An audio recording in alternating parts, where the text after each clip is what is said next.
What has been going on with my 2016 Camaro SS drag car? Well, it got involved in an incident that happened in my very garage. Let's talk about it.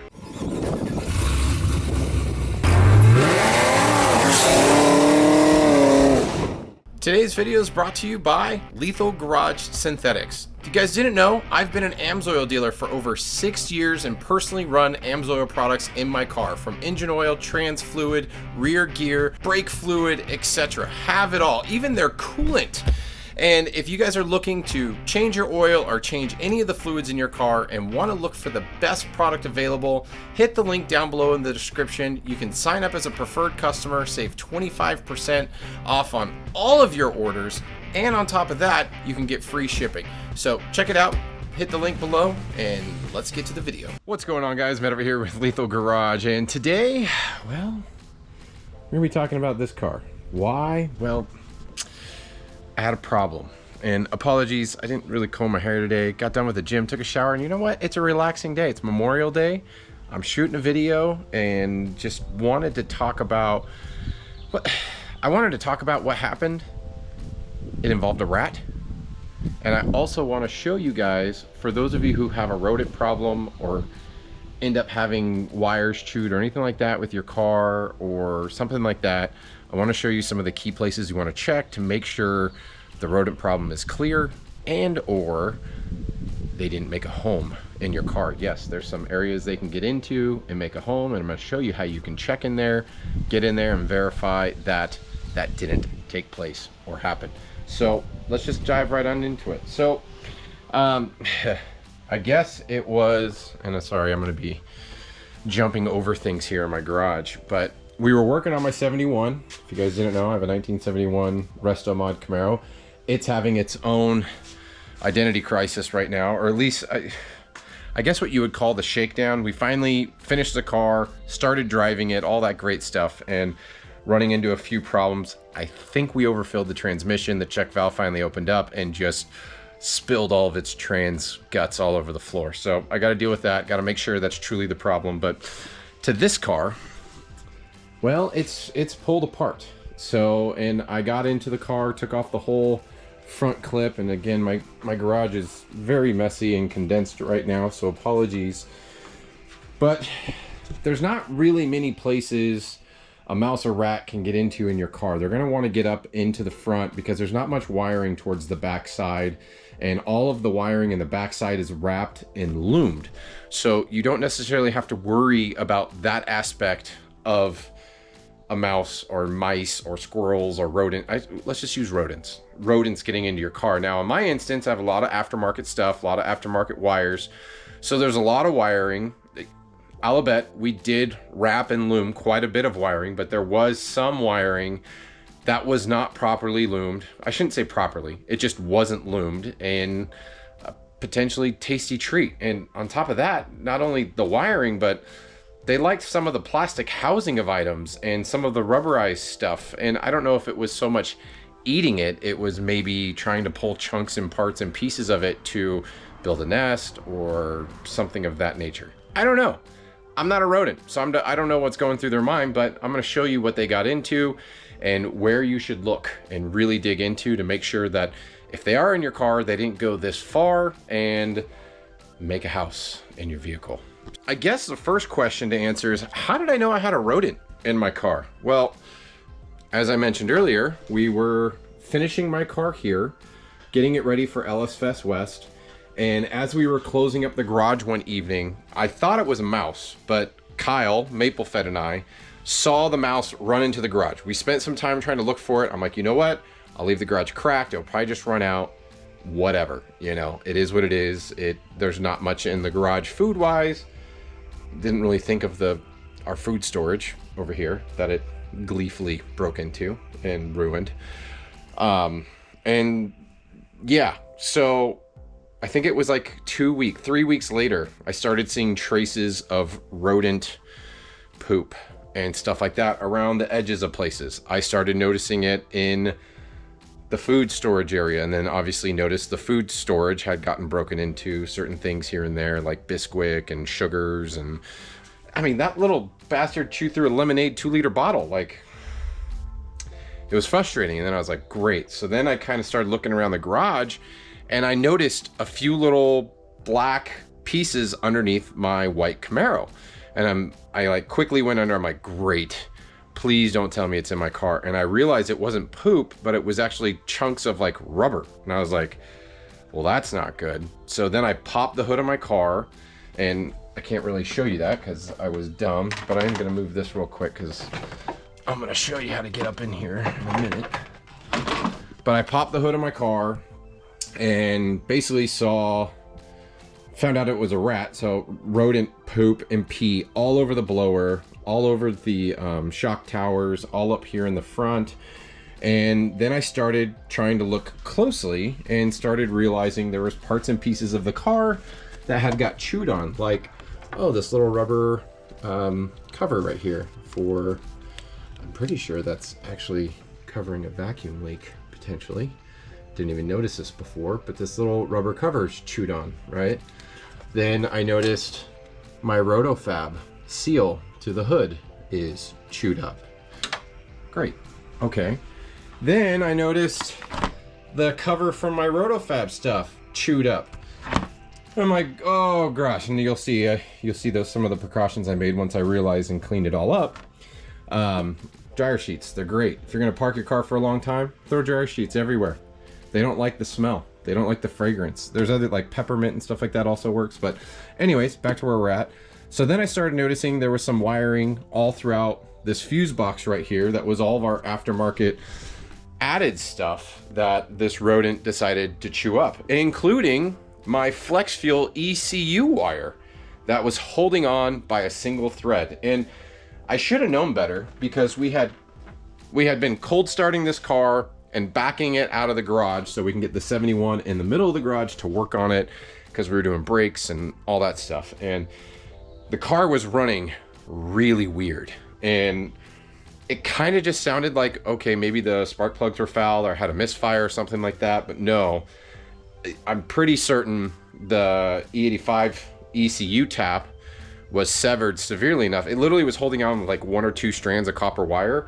I don't think it was getting a proper signal, so the ECU wasn't trimming the fueling right, so that way the car wasn't running on ethanol properly. Luckily, I didn't really drive the car and hammer on the car, so it was, you know, it's probably fine.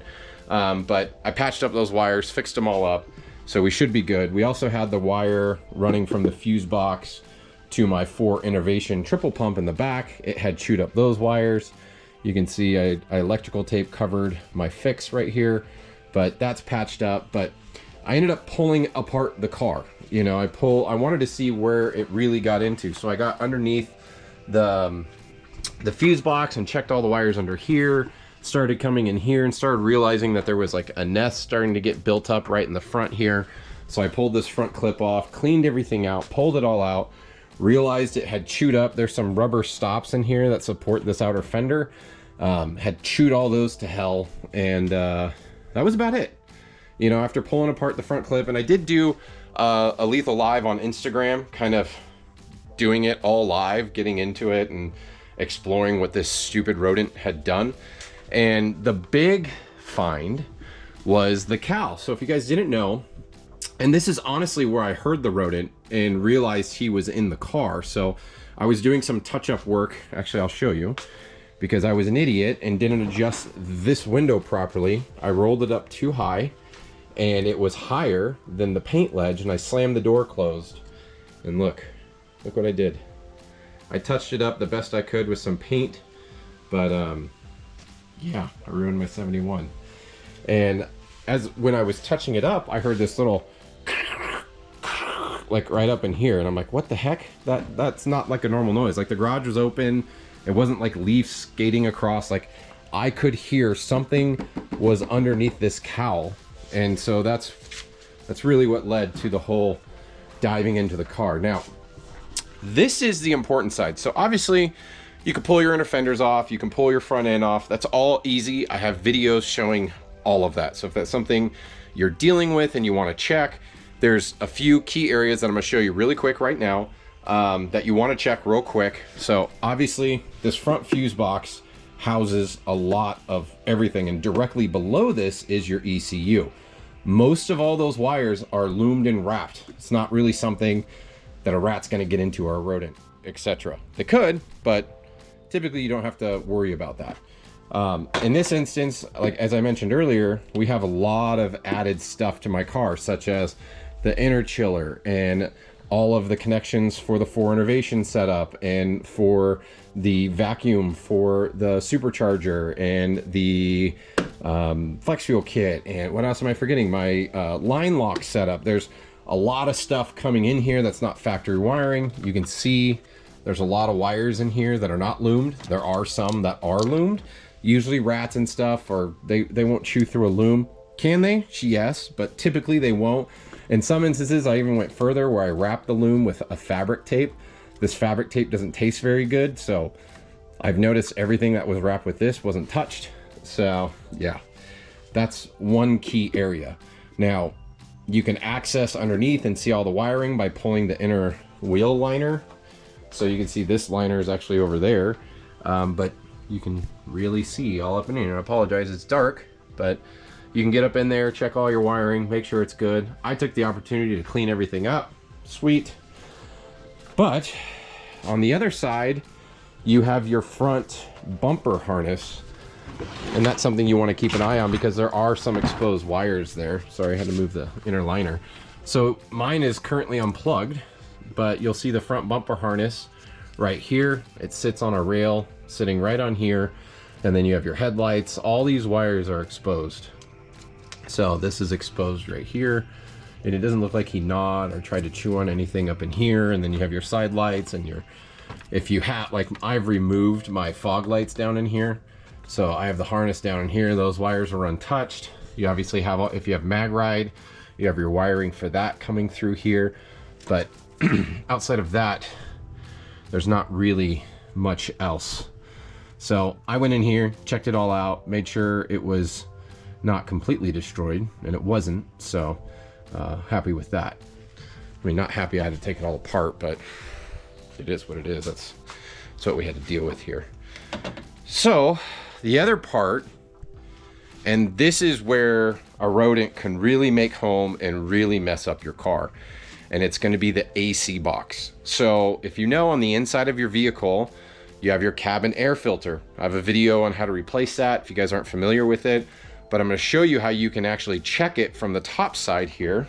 And there's really just this plastic cover that's held in with a bunch of push clips. So you can see a bunch of them here, the marks, push clip, there's push clips all along the front, same on the other side. And then there's this plastic piece that has a pushing clip that's going to sit right up here on your vehicle that you have to unsnap.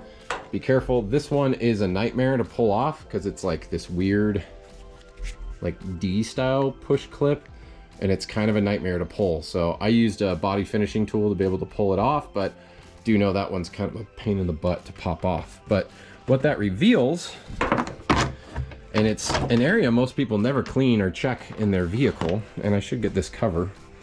So this cover here sits right down in here, and it's just a couple push clips that you're going to remove. So there's one over there, one over there. You pull this off, and this is literally your air box into your vehicle. So this is right above your glove box, and the portion here is where the filter is, and rodents love to get up in here. They can access up in here through this side of the fender and crawl up in here. There's nothing that really stops them from getting back here. There's a big open cavity right here that they can crawl through, and they love to make homes in here. Little mouse house. And let's see if I can get my camera down in there. So they love to make a mouse house, and you could see this rodent, I hadn't cleaned it up because I wanted to shoot this video, was starting to get up in here and bring all that chewed up rubber and anything else he can find. I don't know what this gray stuff is, but I'm sure it's not good, whatever it was. And started chewing it all up and was gonna make a nice little home for himself. And luckily I found him before he made a permanent residence in this car. and he's no longer with us. So for those of you PETA members who care about Rat's feelings, yeah, here he is dead. Yeah, don't go woke on me, okay? It's just a stupid rodent. So we killed the rodent, and it seemed like he was just one. We kept traps and everything around the garage for quite a while. Haven't seen any traces of other rodents, so but man, the size he was when we killed him versus the night that Maple and I saw him, he'd been eating like a king and was making himself cozy in this garage. So super happy we got rid of him. But again, keep in mind, this is the key area, and this is how they get inside of your vehicle. Now, I have an aftermarket filter in there. I believe it's the K&N one. The factory one, they can chew right through, get into it, no problem, and just wreak havoc and make home in your interior, and that is not fun. So all that being stated, today's journey is cleaning up this rest of this muss, getting my 2016 Camaro back together, because honestly, when I found this all happen, it's been quite a few weeks now, and I just trying to get the 71 all buttoned up, ready for the show. It's now time to focus back on my white car and go racing again. If you guys didn't know, I got an enclosed trailer for the car, so I'm really happy about that, and have, like, my car's not going to get destroyed traveling to places across country. We're going to start traveling again as a family and go to racing and events across the country again. Super excited about that because I've honestly missed it, and I've been so hyper focused on myself, trying to get in shape and all that other stuff. I understand how to take care of myself now, and I feel like I can go on a journey beyond our little city here in California and start exploring again and having fun and getting back to the roots of why I created this channel in the first place. So all that being stated, if you guys have dealt with rat or rodent issues, I'm sorry. It sucks. I now know how it feels. You feel violated to a point. You feel like everything you've worked for, now you have to go through it and make sure it all works, and you have the worry. Like, I've already had electrical issues, and this is not what I want to deal with. So it is what it is. We're gonna deal with it. I'm gonna button up the best I can. We're gonna take it down to Mike after I button it up, have him plug in, see if he's reading any weird anomalies or anything like that through the ODB port, and just go from there. So the goal is to get it all buttoned back up. I'm gonna reach out to Rotofab, see if I can, actually I might not even have to. I could probably find that edge trimming for the intake on my own locally, but we'll see. I'm gonna try to replace everything, make it all look new again. The nice thing is I got into this cowl and realized how disgusting it is under there, so I'm gonna just fully detail and clean everything. And also, I found out this whole piece here, I've never gotten in this far, but this is removable. It's just a bunch of 10 mil bolts holding this metal piece. You could pull that off and gain a lot of access behind your engine, and honestly, it's not that hard to get to. And if you're doing anything like wire cleanup or need to reach around and maybe tuck that flex fuel sensor or anything in and get it all nice and perfect, this would be the way to do it, man. Pull this cowl cover off, unbolt this, and then you have clear access all the way back. You could probably easily get to all the trans housing bolts and all that stuff a lot easier. So it's just parts and pieces of these cars I haven't dug into, which is crazy to think about, but you know, it's cool to take it another step further. So all that being stated, appreciate you guys checking out the channel, checking out the videos. Make sure to subscribe, follow for more. That's all I got today. But again, let me know below. Did you have rodent issues? How much damage did they do? And if so, like, what was your fix and what did you have to do to overcome it? I've heard of people that had such bad rodent problems that their car was legit totaled because they had to get a whole new wiring harness, whole new ECU, and all that other stuff. And I don't know if that's true or not. It's what I've heard, but let me know down below if it's affected you. So until next time, guys, see you on the road.